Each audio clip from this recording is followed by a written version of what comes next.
여러분 건강할 때는 건강의 가치의 소중함을 잘 모르지요. 그죠? 언제 압니까? 이제 병원에 입원해 보면 내가 그 건강이 얼마나 소중하고 얼마나 가치 있는 것인가 그때서 보입니다. 10길 물속을 알아도 한 길 사람 속을 모른다는 말이 있습니다. 사람의 마음을 안다는 것 참 어려운 일이죠. 아마 부부로 30년 살았어도 아직도 남편의 마음을 잘 모를 때가 있어요. 아직도 아내가 내 마음을 이해를 못 해줄 때도 많이 있죠. 저는 스쿠버 다이버 자격증이 있습니다. 옛날에 떠났는데 선수통을 메고 바닷속을 한번 들어가 봤는데 정말 신기하더라고요. 근데 지금은 한지도 오래되고, 그죠? 우리는 때로는 본다는 것도 잘못 볼 때가 많이 있습니다. 기찻길이 멀리서 보면 만난 것처럼 보이는데 사실 기찻길은 보이는 것은 그렇게 보여도 만나지 않지요. 평행선을 이루지 않습니까? 이렇게 우리는 잘못 볼 때도 많이 있습니다. 여행을 할 때는 여러분 꼭 공부를 하고 여행을 하면 참 좋아요. 유럽 여행을 한다, 이탈리아 여행을 한다, 그 나라 여행을 할 때 그 나라에 대해서 공부를 많이 하고 여행을 하면 많은 것을 얻을 수가 있어요. 그래서 우리는 이런 표현들을 많이 쓰죠. 아는 만큼 보인다. 그죠? 아는 만큼 보인다. 이 꽃도 똑같이 많은 사람들이 보지만 꽃을 아는 사람은 많이 보일 거예요. 그렇죠? 제가 누굴라도 심어놓고 바질도 심어놓고 잠대, 혹시 우리 김건희 시장님 잠대라고 혹시 들어보셨어요? 잠대? 들어봤죠? 권사님은 그거 먹어봤죠? 저도 어렸을 때 굉장히 많이 먹어봤거든요. 근데 지금은 그 산에 갔더니 잠대가 없더라고요.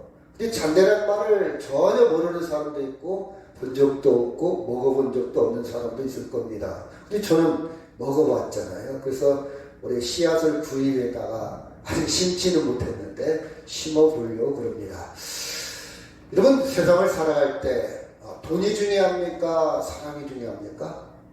우리 설사님 돈이 중요해요? 사랑이 중요해요? 사랑이 중요해요.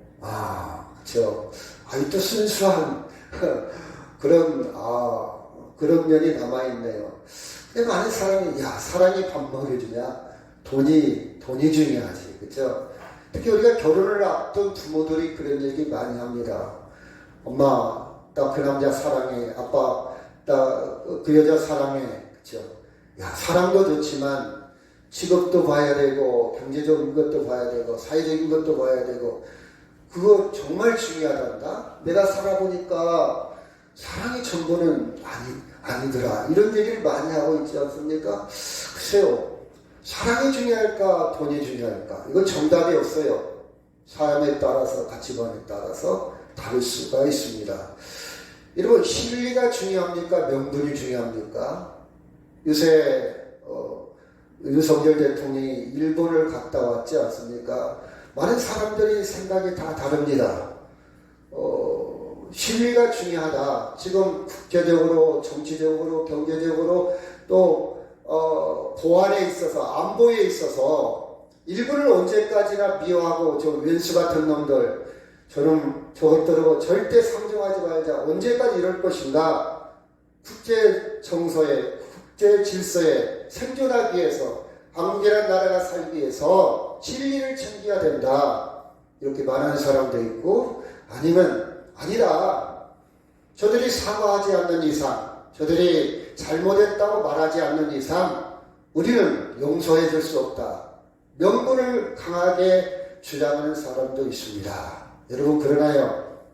어떤 사회학자가 그런 얘기합니다. 국제사회에서는 영원한 적도 영원한 친구도 없다.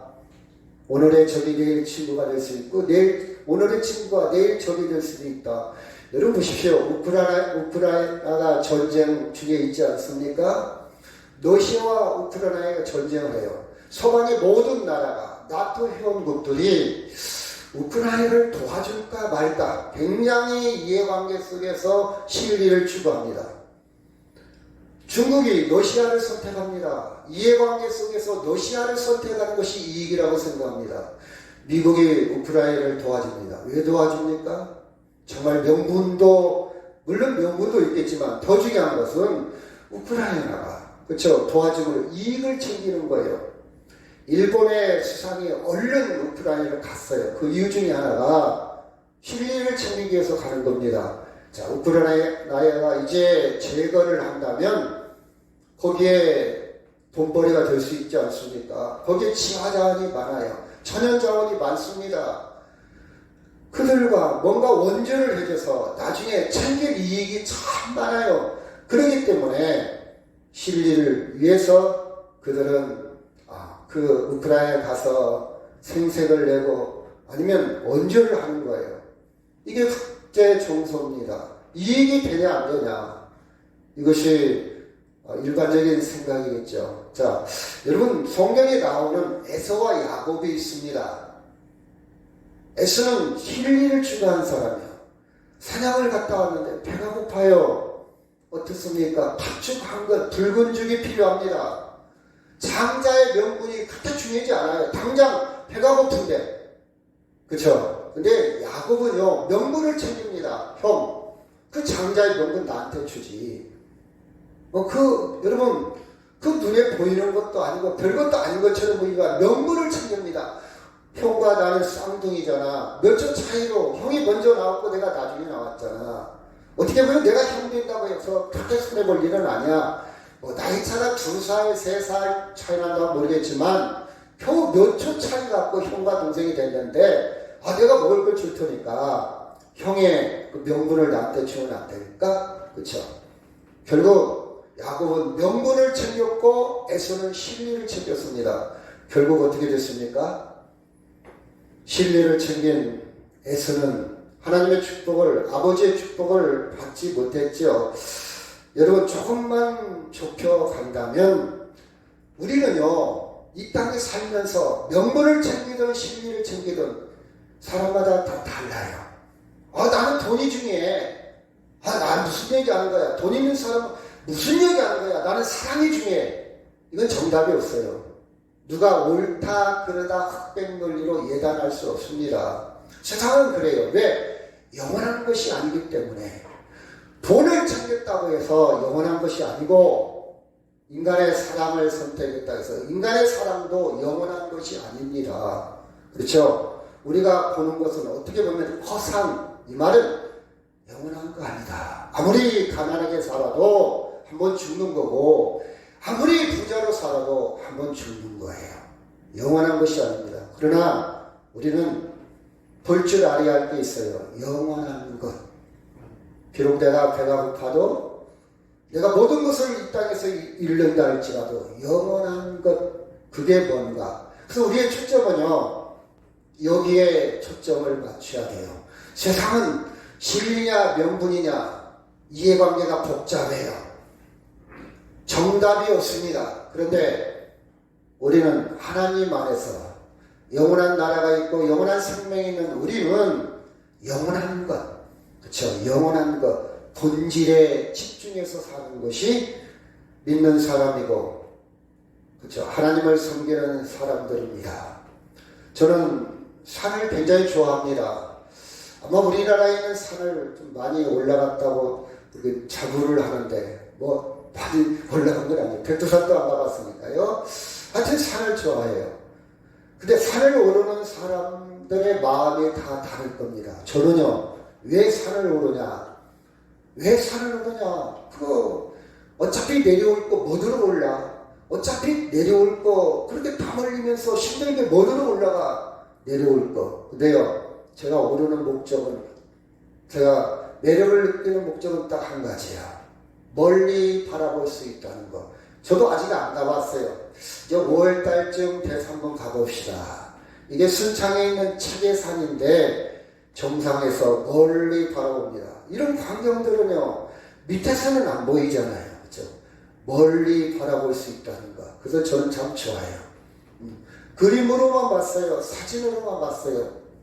멀리 바라보면 저 멀리서 강이 흐르고 냇가가 흐르고, 그렇죠? 파릇파릇한 모든 만물이 생동감이 있는 그런 모습은 올라가야만 그죠 볼 수 있는 장면인 것 같습니다. 자, 본문에 있는 말씀을 한번 들어가 봅시다. 요한복음 8장, 9장, 10장. 자, 같이 한번 읽어볼까요? 시작. 이웃 사람들과 전에 그가 거린인 것을 보았던 사람들이 이르되 이는 앉아서 구걸하던 자가 아니냐. 어떤 사람은 그 사람이라 하며 어떤 사람은 아니라 그와 비슷하다 하거늘 자기 말은 내가 그라 하니 그들이 묻되 그러면 내 눈이 어떻게 떠졌느냐. 그렇죠? 여러분 본문의 내용을 여러분 잘 알지요. 바디메오 실로암 물가에 가서 눈을 뜬 바디메오 사건입니다. 자, 어렸을 때부터 태어날 때부터 맹인으로 태어났습니다. 그 생활이 지속되다 보니까 경제적으로 사회적으로 많은 부분에 있어서 거지로 살 수밖에 없었어요. 그 구걸하던 거지입니다. 그가 예수님의 은혜로 눈이 떠졌습니다. 사람들이 신기했습니다. 이 사람 엊그제까지만 해도 그 실로암 물가 아니면 주변의 행각에서 구걸하던 거린이 아니냐, 그 사람이 아니냐. 그렇죠? 그 사람마다 의견이 달라요. 맞다, 그 사람이다. 아니야, 그 사람이 아니야. 아니야, 그 사람과 비슷하게 생겼어. 이렇게 의견이 다 달라요. 그랬더니 이 바디메오가 내가 바로 그 사람이다. 그랬더니 사람들이 깜짝 놀랐습니다. 그들이 그때 어떻게 네 눈이 떠졌어? 어떻게 눈이 떠진 거야? 이렇게 질문을 던집니다. 자, 요한복음 9장 13절 14절 시작. 그들이 전에 맹인이었던 그 사람을 데리고 바리새인들에게 갔더니 예수께서 진흙을 이겨 눈을 뜨게 하신 날은 안식일이라. 근데 그 눈 뜬 사람을 누구에게 데리고 갔다고요? 바리새인. 바리새인은요, 예수님 활동할 당시에 예수님께 대해서 굉장히 댓글을 걸었던 사람들입니다. 유대인들 중에서 유별나게 율법대로 자기들은 구별된 자, 바리새인 뜻이 그 뜻이거든요. 구별된 자. 우리는 구별된 자야. 우리는 특별한 사람들이 하면서 율법을 철저하게 지켰던 바리새인들이, 그렇죠, 바리새인들이에요. 그래서 그 맹인 되었던 사람을 바리새인에게 데려간 거예요. 데려간 이유가 있어요. 왜 데려갔을까? 예수님이 눈을 뜨게 한 날이 언제라고요? 안식일날. 예수님의 토요일날, 금요일날, 목요일날, 화요일날, 월요일날만 고쳤어도 이런 일이 안 벌어졌는데 하필이면 안식일날, 토요일날, 안식일날 눈을 뜨게 했다 이 말이에요. 엄청난 사건입니다. 엄청난 사건. 왜 바리새인들에게 안식일날 눈을 뜨게 한 사건이 왜 엄청난 사건입니까? 그렇죠? 여기 보면 나와요. 자, 요한복음 9장 16절 시작. 바리새인 중에 어떤 사람은 말하되 이 사람이 안식일을 지키지 아니하고 하나님으로부터 온 자가 아니라, 지키지 아니하니 하나님으로부터 온 자가 아니라 하며, 어떤 사람은 말하되 주인으로서 어떻게 이런 표적을 행하겠느냐 하여 그들 중에 분쟁이 있었더니, 자, 분쟁이 있었어요. 안식일은 거룩하게 지켜야 되고, 안식일은 모든 활동을 5일씩 아무것도 하지 말아야 되는데, 안식일날 병을 고쳤다는 것은 안식일을 범한 거예요. 안식일을 범한 겁니다. 안식일을 지키지 못한 거예요. 안식일을 지키지 못했다면 이거 불법이다 이 말이에요. 불법이라면 이 사람 분명히 하나님의 법을 지키지 않았기 때문에 하나님과 관계없는 사람이고, 이 사람은 주인이야, 주인. 그러니까 이건 모든 것이 전부터 다 잘못된 거예요. 과정이 잘못됐는데 결과가 그것도 잘못됐다 이 말이에요. 이런 논리로 접근을 합니다. 하나님께로 온 자가 아니야. 안식일날, 그렇죠, 안식일을 지키지 않는데 무슨 하나님께 온 자야. 이건 아마 사입이야, 아니면 마귀의 능력일 거야. 하나님과 관계없어. 그리고 주인은 이런 표적을 행할 수 없어. 이렇게 바리새인들은 결론을 맺습니다. 자, 35절 시작. 예수께서 그들이 그 사람을 쫓아냈다는 말을 들으셨더니 그를 만나사 이르시되 네가 인자를 믿느냐? 대답하여 이르되 주여 그가 누구니까 내가 믿고자 하나이다. 예수께서 이르시되 네가 그를 보았거니와 지금 너와 말하는 자가 그이니라. 이르되 주여 내가 믿나이다 하고 절하는지라 하셨어요. 자, 여러분 안식일에 바디메이가 눈을 떴어요. 그랬더니 이건 분명히 불법인데 이런 일이 일어날 수가 없는데 이건 말도 안 돼. 이건 하나님으로부터 온 게 아니야. 가서 누구를 소환했습니까? 부모를 소환했어요. 부모를 데려다가 이게 당신 자식 맞습니까? 물어봤어요. 정말 소경이었는데 눈을 떴습니까? 물어봤어요. 그랬더니 이 부모가 뭐라고 대답하는 거니? 맞습니다. 내 자식 맞아요. 이 자식은 어렸을 때부터 날 때부터 소경이었어요. 그리고 눈을 뜬 것도 맞습니다. 그랬더니 그럼 누가 이렇게 눈을 뜨게 했냐? 이렇게 질문해요. 그래서 굉장히 예민한 질문입니다. 그랬더니 부모가 몸을 차립니다. 아주 지혜로워요. 뭐라고 대답하는 거니? 우리 아들도 성인이니까 걔한테 물어보십시오. 그 대답은 그 아들한테 물어보십시오. 그래요. 이 말은 만약 예수가 고쳤습니다. 그러면 이 부모는 그 사이에서 그 집단에서 유대인 회당에서 출교를 당해야 됩니다. 이단으로 불려. 너도 이단 예수파구만 너도 예수를 따르는 사람이니까 출교를 당하니까 그것이 사회적으로 고립되는 것이 무서워서 아들도 성인이니까 아들한테 물어보십시오. 이렇게 말합니다. 그랬더니 또 아들을 불렀어요. 얘야, 너 다시 한번 묻거니와 너 정말 이 눈을 뜨게 한 사람이 누구냐 했더니 나는 예수다. 정말 예수냐 했더니 너 지금 그랬더니 그 아들이 뭐라고 하니 당신 지금 예수에 대해서 알고자 하십니까? 당신도 예수의 제자가 되려고 그럽니까? 이렇게 물어봐요. 그랬더니 이 건방진 것 우리는 율법의 제자, 모세의 제자지 예수의 제자는 아니다 하면서 이 아들을 출교를 시킨 거예요. 출교. 그 지역사회에서 내쫓아버린 겁니다. 이 내쫓임을 당했어요. 당하니까 예수님이 그 바디메오 소경을 만나서 지금 하는 이야기입니다. 자, 그들이 그 바디메오를 쫓아냈다 하는 말을 듣고 그를 만나서 네가 인자를 믿느냐? 인자란 말이 여러분 조금 방점을 찍어야 돼요. 인자라는 말은 사람의 아들이라 이 말이에요. 예수님을 당신이 인자라고 표현을 합니다. 이 말은 내가 사람의 모습으로 인카네이션 성육신 사람의 모습으로 이 땅에 온 것을 네가 믿느냐 그 뜻이에요. 왜 사람으로 오셨습니까? 십자가와 부활을 전제하고 하신 말씀이에요. 그 인자는 참 의미를 많이 포함하고 있습니다. 네가 인자를 믿느냐 사람으로 온 그렇죠. 나를 믿느냐 그런 뜻이에요. 36절 대답하여 이르되 주여 그가 누굽니까? 나는 믿습니다. 분명히 나는 눈을 떴습니다. 나는 확신합니다. 나는 체험했습니다. 믿습니다. 예수님이 37절 네가 그 인자를 보았다. 그리고 지금 너와 말하는 그 인자가 바로 그 사람이다. 나다 그 뜻이야. 나다 그 뜻이야. 그랬더니 이 바디메오는 주여 내가 믿나이다. 나는 인자를 보았습니다. 예수님을 보았습니다.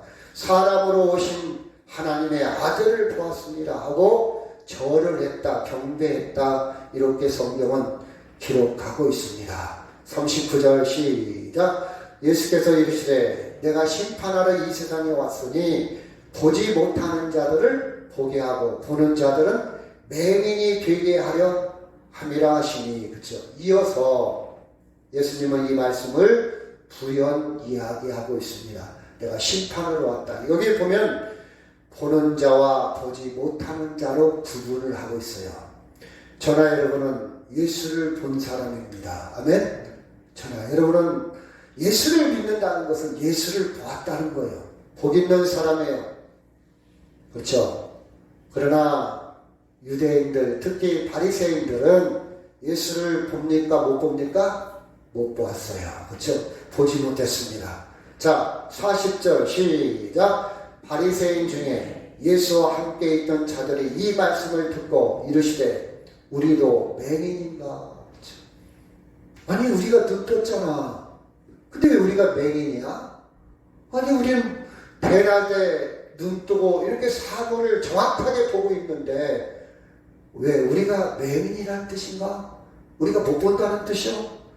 말이 안 돼. 이렇게 의문을 던진 겁니다. 그렇죠? 여러분 41절 시작. 예수께서 이르시되 너희가 맹인이 되었더라면 죄가 없으려니와 본다고 하니 너희 죄가 그대로 있느니라. 자, 이 말씀을 조금 깊이 생각해야 이해할 수 있죠. 물론 쉽게 이해가 되는 사람도 있죠. 정말 본다는 게 뭘까? 예수를 보지 못하면 맹인이고 예수를 본다면 보는 사람입니다. 아멘? 쉽게 결론을 내주면 그렇습니다. 그렇죠? 여러분 인간은요 스스로 잘 볼 수 있을까요? 옳게 똑바로 볼 수 있을까요? 제가 아까 그랬잖아요. 10길 물속은 알아도 사람 마음속은 모른다. 아직도 당신은 나를 몰라. 나도 날 잘 모르겠어. 나도 날 모르는데 당신이 내 마음을 어떻게 알아? 우리 착시 현상을 가져올 때도 있어요. 우리 뭐 올바로 볼 수가 없습니다. 여러분 봐봐요. 자, 요한복음 3장 1절 2절 시작. 예수께서 길을 가실 때 날 때부터 맹인된 사람을 보신지라. 제자들이 물어 이르되 랍비여 이 사람이 맹인으로 난 것이 누구의 죄로 인함이니까? 자기니까 그의 부모니까? 제자들도 제대로 지금 보지 못하고 있습니다. 제자들은 유대인들입니다. 아직도 율법에 갇혀 있습니다. 율법적으로 보면 그 죄가 3, 4대에 이른다고 그랬어요. 너가 죄가 되면 자손 3, 4대. 그렇죠? 그러니까 유대인들의 관점으로 볼 때는 이 사람이 맹인된 것이 혹시 부모가 할아버지가 죄가 있어서 맹인됐을까? 아니면 이 사람이 죄를 져서 맹인되었을까? 이렇게 질문하고 있어요. 제대로 못 보고 있잖아요. 그렇죠? 사고를 정확하게 못 봅니다. 예수님이 이렇게 말씀합니다. 3절 시작. 예수께서 대답하시되 이 사람이나 그 부모의 죄로 인함이 아니라 그에게서 하나님이 하시는 일을 나타내고자 하십니다. 그렇죠? 예수님이 보는 관점, 이게 정답입니다. 우리는 저 사람이 무슨 일을 당하며 죄져서 그래, 벌 받아서 그래, 이렇게 보는 시각과, 그렇죠? 그걸 통해서 하나님의 뜻이 있다는 거예요. 그걸 통해서 하나님은 협력해서 선을 이루시는 하나님, 하나님의 메시지가 있습니다. 하나님의 큰 사랑이 있습니다. 그렇죠? 이게 하나님의 관점입니다. 하나님의 이 맹인을 통해서 살리시는 하나님, 생명의 주인 되시는 하나님, 빛을 보이시는 하나님, 그렇죠? 영원한 나라를 볼 수 있게 하나님을 드러내기 위해서 이 맹인을 통해서 역사했지 않습니까? 하나님의 기쁜 뜻이 있는 줄을 제자들은 전혀 보지 못하고 있지 않습니까? 그렇죠? 여러분 욥기서 11장 14절 시작. 네 손에 쥐약이 있거든 멀리 버리라. 불의가 네 장막에 있지 못하게 하라. 욥이 지금 엄청난 재난을 당하고 있어요. 10 자녀들이 다 죽었습니다. 재산이 다 날아갔어요. 욕창이 걸립니다. 질병에 시달립니다. 사랑하는 아내까지도 욕하고 저주하며 떠나갑니다. 이 지경에 소말이라는 친구가 찾아와서 본 게 뭡니까? 너 죄 때문에 그래. 너 죄져서 그래. 너 빨리 회개해. 이게 소말이 본 관점이에요. 이게 유대인들의 정형적인 시각입니다. 그렇죠? 여러분 욥이 죄 때문에 지금 고난 당하고 있습니까? 아니잖아요. 욥은 의인입니다. 그렇죠? 하나님의 뜻이 있지 않습니까? 이것이 사람이 보는 능력의 한계입니다. 제대로 보지 못하고 있어요. 자, 창세기 3장 4절 5절 시작. 동산 중앙에 있는 나무 열매는 하나님의 말씀에 너희는 먹지도 말고 만지지도 말라. 너희가 죽을까 하노라 하셨느니라. 뱀이 여자에게 이르되 너희가 결코 죽지 아니하리라. 너희가 그것을 먹는 날에는 너희 눈이 밝아져 하나님과 같이 되어 선악을 알 줄 하나님이 아시니라. 자, 먹은 대로 눈이 밝아졌어요. 그럼 인간은 눈이 밝아져서 제대로 봤습니까? 제대로 살았어요? 3장에 넘어가면요, 인간은 타락합니다. 4장에 넘어가면요, 그쵸? 가인이 아벨을 죽입니다. 형제를 살인합니다. 5장에 넘어가면 하나님의 아들들이 사람의 딸들을 좋아하며, 그쵸? 하나님의 아들들이 사람의 딸들을 좋아했다. 이 말은 예수로 안 믿는 이방인을 좋아했다고 했어요.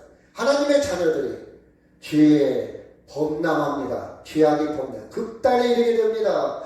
그다음 결국 인간은 7장에 넘어가서 홍수가 일어나고, 그리고 11장에 가서는 하나님처럼 높아지는 것이 행복이고 하나님처럼 높아지는 것이 최고의 선이라고 그들을 설정해 보지만 결국 멸망의 길을 지나게 되는 거예요. 자, 눈이 밝아져서 과연 인간은 제대로 봅니까? 인간의 노력으로 하나님을 떠나서 눈이 밝아졌지만 인간은 행복할 수가 없다 이 말입니다. 여러분, 결국은 우리 스스로는 그렇죠, 죄가 지배할 수가 없어요. 그래서 이것을 좀 어려운 말로 존재론적인 원죄, 그렇죠, 존재론적으로는 작동합니다. 우리는 착한 척하고 노력도 하고 윤리와 도덕 고상하고 교양 있는 척하지만 우리 본질은요 죄가 작동하고 있어요. 이기적이고요. 그렇잖아요. 아무리 착한 사람도 한계가 있다 이 말이에요. 존재론적인 원죄가 있다 이 말이에요. 물론 사람과 비교해서 조금 낫지요. 그래서 조금 인격이 조금 훌륭하고 사람이 참 선하고 참 좋아요. 근데 약간의 차이가 있을 뿐이지 본질적으로 인간은 제대로 볼 수 있는 눈이 없다 이 말이에요. 이것을 조금 어려운 말로 표현한다면 악의 평등성, 비슷비슷하다. 그냥 도토리 기적이다. 거기서 거기다. 대찐 도찐이다 이 말이에요. 거기서 거기에요. 제가 그 예화를 항상 들지요. 비행기를 높이 타고 올라가다 보면 건물들이 거의 비슷하게 보여요. 사람도 거의 비슷하게 보이다가 조금 더 올라가면 아예 보이지도 않아요. 이것이 인간의 차이입니다. 그렇죠? 인간은 결국은 본질적인 능력을 상실할 수밖에 없다 이런 뜻입니다. 이 바리새인들은 죄의 문제를, 본질의 문제를 율법이라는 잣대를 통해서 접근을 했어요. 아, 내가 이걸 지키니까 나는 의인이야. 너는 그걸 안 지켰으니까 죄인이야. 그 잣대로 그들은 세상을 바라보았어요. 사람을 바라보았어요. 그렇죠? 그러니까 편협할 수밖에 없죠. 속당할 수밖에 없죠. 그렇죠? 심지어 자기들은 율법을 지킴으로 말미암아서 의롭다고 자기들이 스스로 능력이 있다고 자기들이 스스로 정확하게 볼 수 있다고 착각에 빠진 겁니다. 그렇죠? 여러분, 안식일을요 정확하게 본다면 물론 안식일을 거룩하게 지키는 형태는 중요해요. 안식일을 거룩하게 지킨다는 말은 하나님이 우선이라는 뜻이에요. 하나님이 최고의 가치라는 뜻이고, 근데 안식일의 본질은 뭡니까? 정말 하나님의 최고로 우선으로 가치로 삼는 사람은 하나님이 이 세상의 모든 창조의 주인, 창조주라는 것을 인정하는 거예요. 창조주.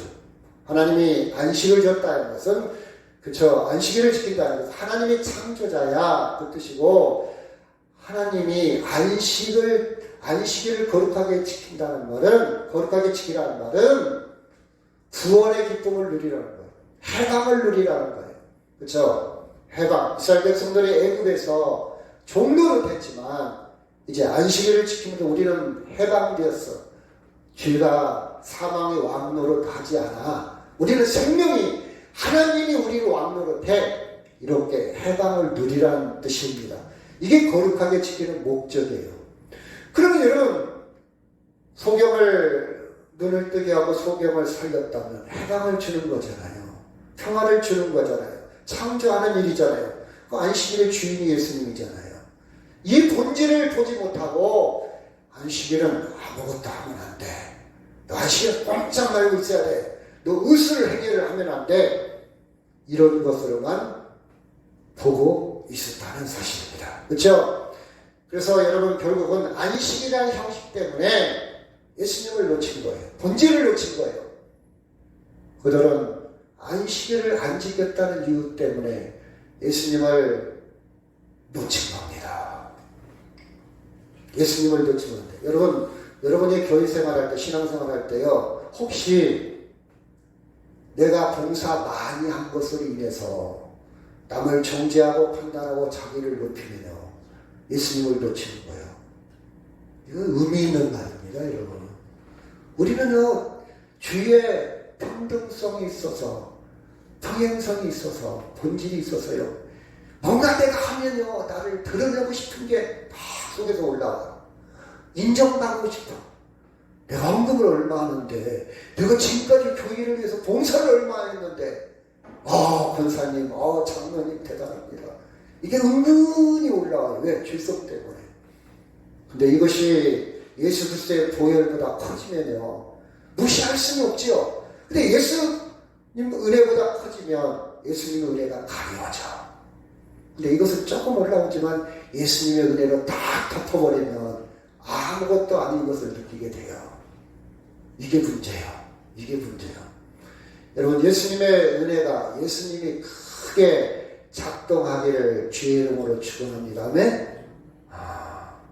이 경계선이 참 애매합니다. 이 경계선을 예수님의 은혜로 들어가냐, 내 의로 들어가냐, 여기에 많은 사람들이 구별이 잘 안 되는 사람이 있어요. 내 의로 돌아가면 결국 남는 게 뭡니까? 불평과 원망과 자기 자랑과 결국 모든 것이 삶이 파괴됩니다. 근데 예수님의 은혜로 들어가면요, 감사와 평화와 기쁨과 안식이 있어요. 그렇죠? 여러분이 그걸 체험하시기를 바랍니다. 예를 들어 봅시다. 우리는 교통신호등이 있어요. 지켜야 합니다. 질서입니다. 법입니다. 법규입니다. 이거 안 지키면 딱지 끊어요. 이거 안 지키면 벌칙금, 과태료 내야 됩니다. 그런데요, 여러분, 구급차가 달려옵니다. 구급차가 막 달려올 때는 이 법을 뛰어넘어야 돼요. 왜? 사람이 급합니다. 골든타임이 있어요.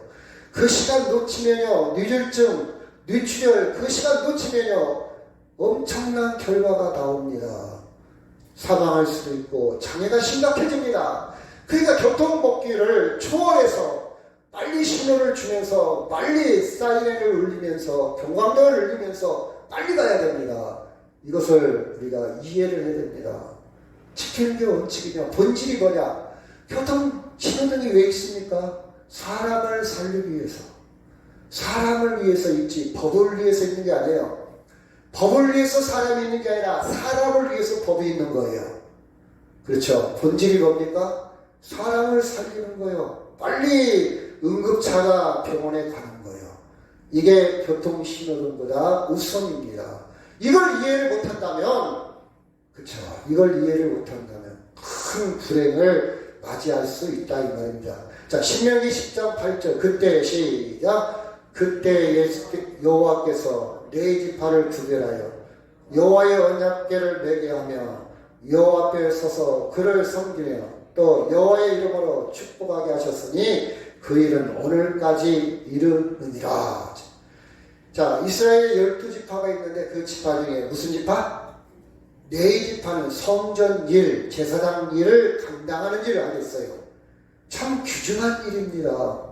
다른 사람들은 농사 짓고 다른 사람들은 들판에 가서 일을 하는데 이 네 지파는요, 성전 일, 제사 드리는 일, 참 언약궤를 매는 일, 그 일을 섬기게 했다. 그렇죠? 그리고 여호와의 이름으로 축복하게 했다. 그렇죠? 그런데 보십시오. 자, 누가복음 신약에 넘어와서 누가복음 19장 47절 시작. 예수께서 날마다 성전에서 가르치니 제사장들과 서기관들과 백성의 지휘자들이 그를 죽이려고 꾀하여. 자, 제사장, 서기관 어느 집 합니까? 특별히 네 집 하여.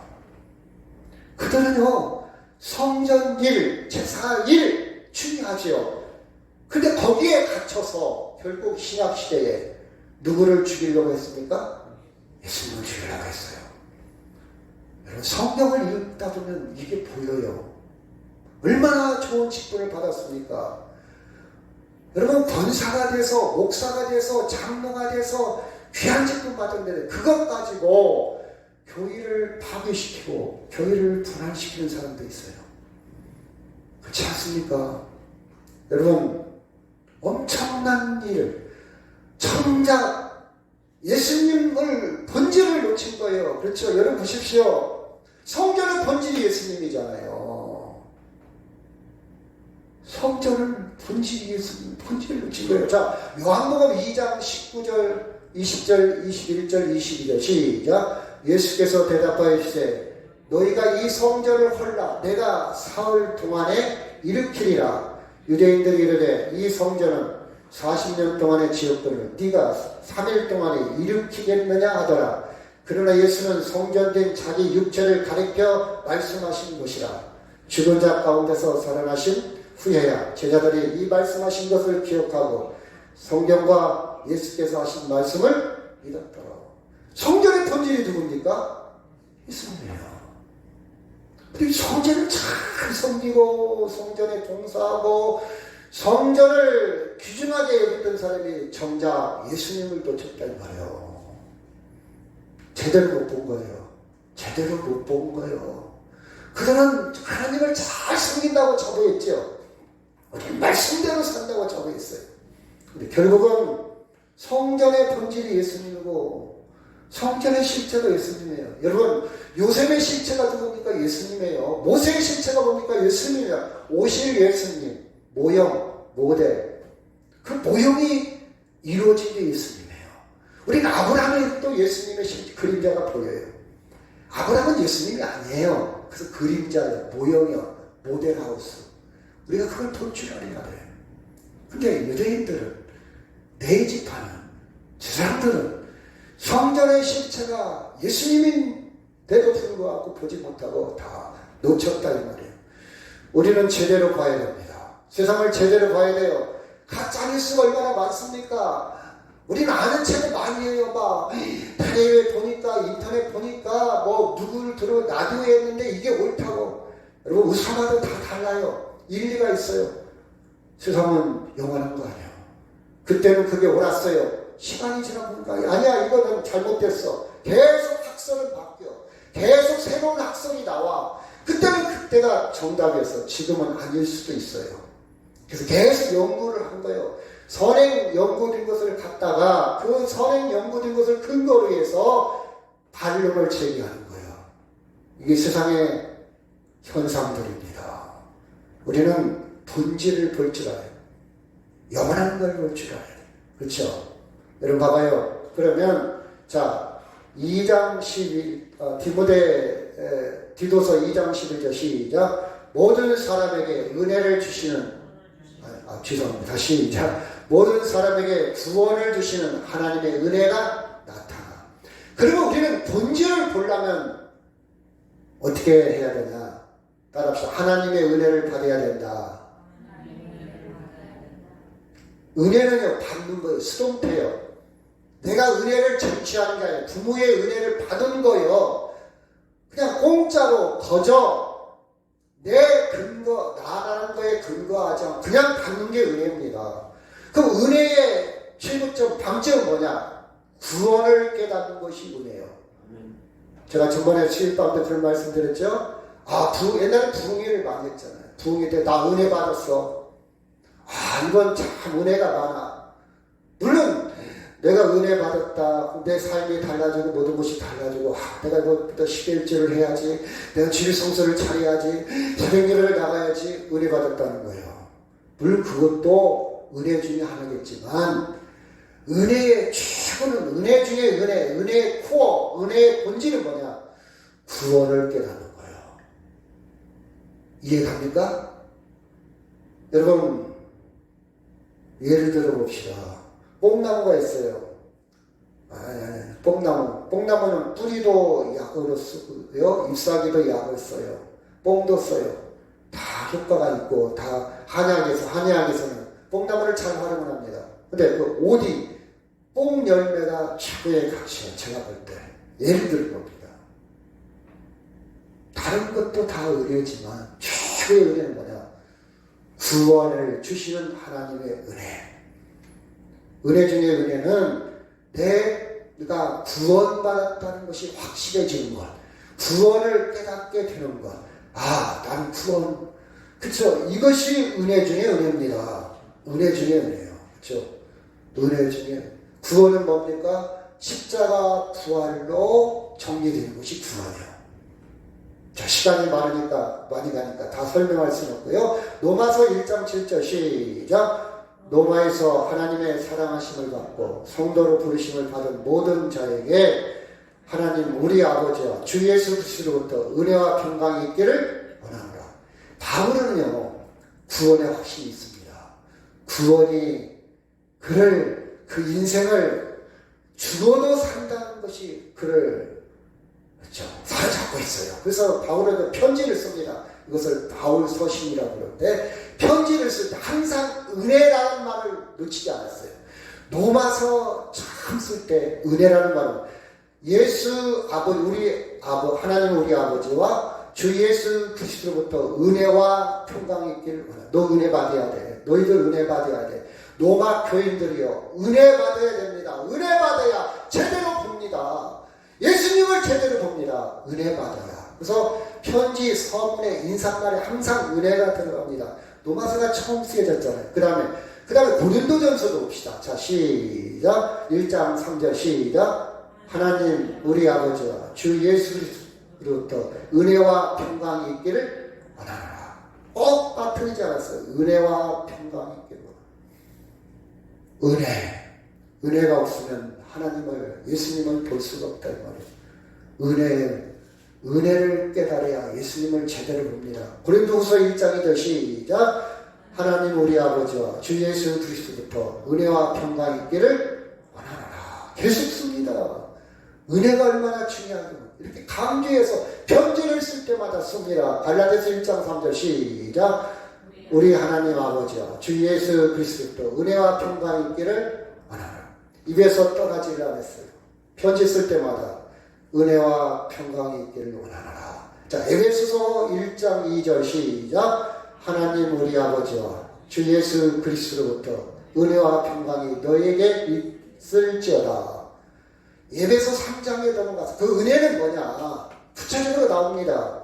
자, 1장 3절 에베소서 찬송하리로다. 하나님 곧 우리 주 예수 그리스도의 아버지께서 그리스도 안에서 하늘에 속한 모든 신령한 복을 우리에게 주시되 곧 창세 전부터 그리스도 안에서 우리를 택하사 우리로 사랑 안에서 그의 앞에 거룩하고 흠이 없게 하시려고 그 기쁘신 뜻대로 우리를 예정하사 예수 그리스도로 말미암아 자기 아들들이 되게 하셨으니 이는 그가 사랑하는 자 안에서 우리에게 거저 주시는 바 그의 은혜의 영광을 찬송하게 하려는 것이다. 제가 찬송했더니 영광을 강조하는 사람 있죠? 은혜입니다. 은혜가 뭐냐? 구체적으로 나오지 않습니까? 나를 하나님의 자녀로 삼으셨다. 그 자녀로 삼으신 과정을 아주 구체적으로 서술하고 있습니다. 이 사실을 깨닫는 것이 뭐라고요? 은혜입니다. 이 사실을 내 것이 되는 것이 은혜 받은 거예요. 이것이 신령한 복을 받은 거예요. 은혜입니다. 여러분, 우리는 그 은혜를 받을 때에 눈이 밝아져. 은혜를 받을 때 예수님이 보이고 믿어집니다. 여러분이 그 은혜가 넘치기를 원합니다. 에베소 1장 7절 시작. 우리는 그리스도 안에서 그 은혜의 풍성함을 따라 그의 피로 말미암아 속량 곧 죄사함을 바라느니라. 은혜가 충만한 게 뭐냐? 내가 취사함 받았어. 이 말은 다른 말이야. 내가 의롭게 되었어. 내가 흠이 없게 되었어. 내가 하나님 자녀가 되었어. 그런 뜻이에요. 이게 은혜가 충만한. 내가 이번에 우리 아들이 진급을 했어. 엊그제 신문 보니까 경찰이 하나 됐는데 이 경찰이 전직이 뭐냐? 변호사예요. 전직이 뭐냐? 의사예요. 근데 경찰이 최종적으로 경찰이 된 거예요. 근데 그 집안은 참 재밌더라고요. 누나도 들고 아버지도 들고 의사이면서 변호사이면서 뭐 이중이중을 다 갖고 있어. 야, 어떤 사람은 한 가지 되기도 힘든데 이 집은 변호사이면서 의사이면서 경찰 35 먹었어요. 경찰이 된 거예요. 왜 이렇게 복을 많이 받았을까? 그러면 어떻게 합니까? 감사합니다. 하나님의 은혜입니다 하고 감사할 수 있죠. 그렇죠? 우리 아들이 이렇게 됐다면 야, 감사해. 그것도 은혜 중에 하나지만 그것은 예수 안 믿어도 있을 수 있어요. 그것은 영원한 거 아니에요.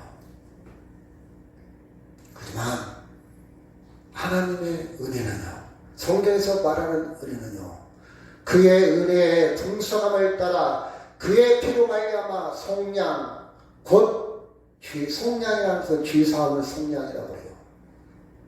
노예했던 사람이 돈을 치르고 자유인이 된 것이 속량이에요. 마귀의 사탄의 사망의 종로를 했던 사람이 이제는 하나님의 자녀로 진리를 알지니 진리가 너희를 자유케 하리라. 이게 속량입니다. 나는 죽어도 살아. 내가 육체가 죽고 사는 것이 뛰어넘은 사람이야. 이제 그 자유를 누리는 것이 은혜입니다. 이 은혜를 받으면 누가 보인다고요? 예수님이 보여. 예수님이 보여. 누가복음 24장 26절 시작. 그리스도가 이런 고난을 받고 자기 영광에 들어가야 할 것이 아니냐 하시고, 이에 모세와 모든 선지자의 글로 시작하여 모든 성경에 쓴 바 자기에 관한 것을 자세히 설명합니다. 자, 여기 나오죠. 구약을 제대로 알려면 27절. 구약의 모든 사건들 속에 누가 들어있다고요? 예수님이 들어있어. 이해가요? 근데 제 사람들이 이걸 못 본 거예요. 자, 본질을 놓친 거예요. 여러분이 구약을 읽을 때, 여러분 신앙생활할 때, 성경을 읽을 때 예수님을 발견해야 돼. 저는 그 작업을 아주 디테일하게 면밀하게 작업을 합니다. 주님이 어떻게 드러냈을까요? 그렇죠? 주님의 드러나심. 그래서 주님을 드러내는 거예요. 설교가 주님을 드러내는 거예요. 감추어진 그 비밀을 드러내 자세히 설명을 했습니다. 그렇죠? 그랬더니 그들의 음식을 잡수실 때 떡을 가져다 축사지고 떼어 그들에게 주시니 그들의 눈이 밝아져. 누가 보였다고요? 예수님이 보인 거예요. 예수님이 보인 거예요. 예수님이 보인 거예요. 그렇죠? 자, 마가복음 10장 47절 시작. 나세는 예수란 말을 듣고 소리질러 이르되 다윗의 자손이여 나를 예수여 나를 시작. 예수여 나를 불쌍히 여기소서 하거늘 많은 사람들이 꾸짖어 잠잠하라되 그가 더 크게 소리질러 이르되 다윗의 자손이여 나를 불쌍히 여기소서 하는지라. 예수께서 이르시되 가라 내 믿음이 너를 구원하였느니라 하시니 그가 곧 보게 되어 예수를 길에서 따릅니다. 바디메오 사건이 마태, 마가, 누가, 요한복음에 다 나와 있어요. 근데 서술하는 방법은 좀씩 달라요. 마가복음에 봤더니 이렇게 표현되어 있습니다. 나를 불쌍히 여기소서. 지금 우리가 요한복음은요, 이 말이 생략되어 있어요. 그냥 간략하게 기록되어 있지만 마가복음은 아주 구체적으로 설명했어요. 자, 은혜를 받으려면 하나님 나를 불쌍히 여기소서. 자기의 위치를 내려가야 합니다. 자기의 위치를 낮춰야 합니다. 무릎을 꿇어야 됩니다. 내가 많이 알아. 난 그래도 이 정도, 내가 성경을 이 정도 알고, 내가 학식이, 내가 사회적인 위치가, 그쵸. 자기가 강하면 예수가 안 보여요. 하나님, 저에게도 예수를 볼 수 있도록 은혜를 베풀어 주옵소서. 나를 불쌍히 여기소서 간절하게 겸손하게 무릎 꿇어야 돼요. 무릎 꿇어야 돼요. 이 사람은 거듭강조합니다. 나를 불쌍히 여기소서 소리를 질렀어요. 소리를 질러. 왜? 거리감이 있어요. 사람들이 그를 주인 추구합니다. 가까이 못하게 합니다. 그는 눈이 어두워서 가까이 갈 수가 없어요. 가까운 자리에 선점할 수가 없어요. 멀리 떨어져 있어요. 내가 할 수 있는 방법이 뭘까? 소리라도 크게 지르자. 소리라도 크게 지르자. 그랬더니 사람들이 제재를 시킵니다. 야! 조용히 해. 옛날에 우리가 약장사, 어렸을 때 약장사 가면 약장사가 약을 막 팔면서 막 신기한 걸 보여주고 신기한 맛을 합니다. 애들이 막 궁금해 들어가면 애들은 가라. 가라. 왜 가라? 너는 돈이 없으니까 가라. 돈이 안 되니까 가라는 거예요. 애들은 가라. 그 시기에 지금 너 같은 것이, 너 형벌 받은 너가 죄값을 받은 너가 벌 받은 네가 무슨 예수를 만나? 넌 떨어져 있어. 가라는 뜻이야. 이게 굴하지 않았어요. 창피, 명분, 그쵸. 모든 걸 다 내려놓습니다. 한 가지 목적이 있어요. 예수를 만나야 되겠다. 사람들이 제재시키고 다시 소리를 지릅니다. 다윗의 자손이야. 다윗의 자손이라는 말은 예언하신, 구약에 예언하신 그 메시아여 그 뜻이에요. 유대인들의 이 사고는요, 그 메시아여 그 뜻이에요. 그 메시아여. 나를 불쌍히 여기소서. 왜 불쌍히 여기달라고 그랬습니까? 나를 구원할 능력이 있는 자이기 때문에. 한 푼 주시오, 두 푼 주시오. 단순히 물질의 구원을 위해서 소리 지르는 거 아니에요. 나를 살려주소서. 이 간절함이 불쌍히 여겨달라는 위치 변화가, 낮아진 이 자세가, 겸손한 이 자세가, 가라, 네 믿음이 너를 구원했다 했더니 예수를 보게 되었다는 사실입니다. 사랑하는 여러분, 은혜를 베풀어 달라고, 나를 불쌍히 여겨달라고 기도하시기를 바랍니다. 자, 소경 바디메오는 지금까지 어렵게 살았고 지금도 어렵습니다. 경제적으로 나아진 것은 없어요. 당장. 그러나 누구를 보았다? 예수를 보았다. 여러분, 내가 다른 사람보다 모든 것이 조금 부족해도 나는 누구를 보았다? 예수를 보았다. 사람들이 나를 실패자라고, 사람들이 나를 별 볼일 없는 사람이라고 손가락질한다 할지라도 나는 누구를 보았다? 예수를 보았다. 누가 행복할까요? 죽음이 오면 건강만 조금 악하게도 벌벌 떠는 이 세상을 가지고 자기를 위장하고 자랑하고 생색내고 그것으로 사는 사람과 예수로 사는 사람, 누가 행복할까요? 누가 행복할 것 같아요? 여러분, 감옥에 가도 찬송, 은혜와 평강이 있을지어다. 그 평강을 누리는 사람이 행복한 사람입니다. 그렇죠? 생명의 본질을 보았습니다. 멀리 보았어요. 죽음을 뛰어넘는 그 세계까지 본 겁니다. 누구를 보았다고요? 예수님을 보았습니다. 자, 요한복음 9장 35, 36, 37절 예수께서 시작. 예수께서 그들이 그 사람을 쫓아냈다는 말을 들으셨더니 그를 만나사 이르시되 네가 인자를 믿느냐? 대답하이르되 주여 그가 누구니까? 내가 믿고자 하나이다. 예수께서 이르시되 네가 그를 보았거냐? 지금 너와 말하는 자가 그이니라. 이르되 주여 내가 믿나이다 하고 절하니라. 세상에서 쫓겨났다 할지라도 인자를 만나는 확신과 능력으로 살아가는 저나 이름 되기를 주의 이름으로 축원합니다. 다 같이 기도하겠습니다. 우리는 많은 걸 보고 삽니다. 많은 것을 추구합니다.